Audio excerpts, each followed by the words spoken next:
Hey there and welcome. In this explainer, we're going to dive into the essential English you need to talk about your daily life. And the goal here is super simple, to help you feel totally confident describing your day from the second you wake up until your head hits the pillow at night. So, let me ask you something. Do you ever wish you could describe your day perfectly in English? If you're nodding your head yes right now, then you are in exactly the right spot. We're going to build the story of a typical day together, and we'll pick up the most important rules as we go. All right, so every story's got a beginning, right? And for our day, that's the morning. Let's jump in and look at the key phrases and the grammar you absolutely need to talk about your morning routine.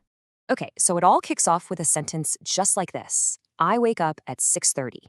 This is what we call the present simple tense, and we use it for routines and habits, all those things we do over and over again. And this tense, it's basically the bedrock for our entire story today. Okay, now take a closer look at this sentence. My friend and I work together. See that word I? Notice how even though it's smack in the middle of the sentence, it's a capital letter. It seems small, but trust me, this is a super important rule to nail down. So here's the deal, and it's super easy. The word I is always, and I mean always, a capital letter. No ifs, ands, or buts. It doesn't matter if it's at the start, in the middle, or at the very end of a sentence. It's such a simple trick to make your English look way more professional. Okay, let's tackle the first of our three tricky verbs for the day, starting with have. Now, in English, we use have for a lot more than just owning things. We use it all the time for experiences, and especially when we're talking about food and drinks. Think about it like this. Instead of saying, I eat breakfast, it just sounds so much more natural to say, I have breakfast. And the same thing goes for I have lunch, or I have a snack, or I have a good time. Getting these full phrases into your brain is key, because honestly, they don't always translate perfectly from other languages. All right, verb number 2, make. Now this one's a little more straightforward, which is nice. We generally use make when we're creating, producing, or putting something together that wasn't there before. So, in the morning, you make the bed. You're literally creating order out of chaos, right? And later, you might make dinner or make plans with a friend. See the pattern?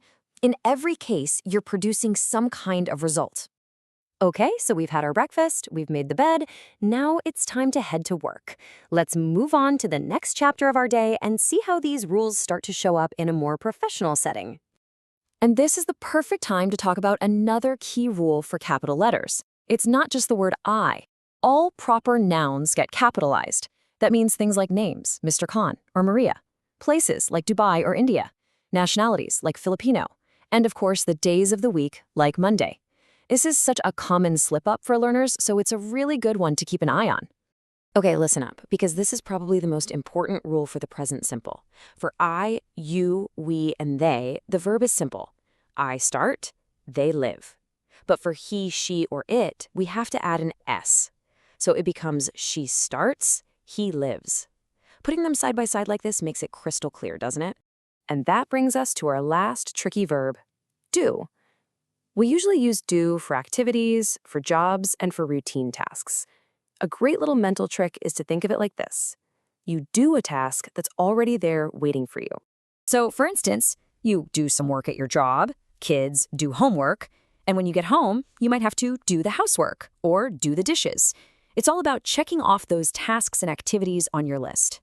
All right, work's done for the day, we're finally home, and it's time to relax. And this part of the day is the perfect moment to learn how to talk about the things we don't do and how to start asking questions about someone else's day.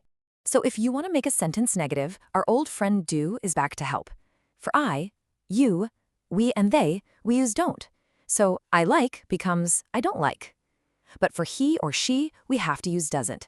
So he likes becomes he doesn't like. And hang on, this is a really critical detail. After you use doesn't, that little S on the main verb, it vanishes. You can think of it like the S jumped over to the word does. So it's always he doesn't work. Never ever he doesn't works. Seriously, this is a huge one to remember. It'll make you sound so much more fluent.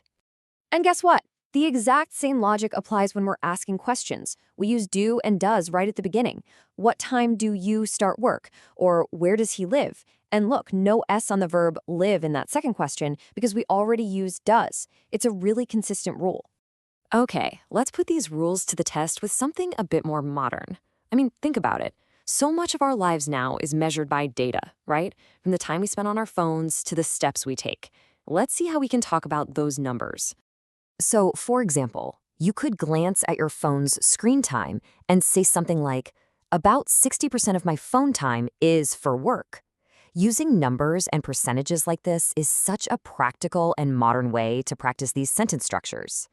Or hey, maybe you look down at your fitness tracker and you see a number like this, 8,540. And that number lets you build a really simple but powerful sentence. I take about 8,500 steps a day.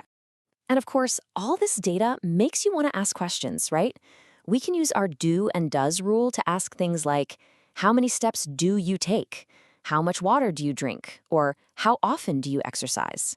These how questions are just perfect for starting conversations about our daily lives. Wow, so we've made it through an entire day, from that morning alarm all the way to checking our steps. So now, let's wrap everything we've learned into a simple, powerful toolkit you can start using, like, today. So here it is, your 4-step toolkit for daily English. Number 1, always use capital letters for I and for names, places, and days.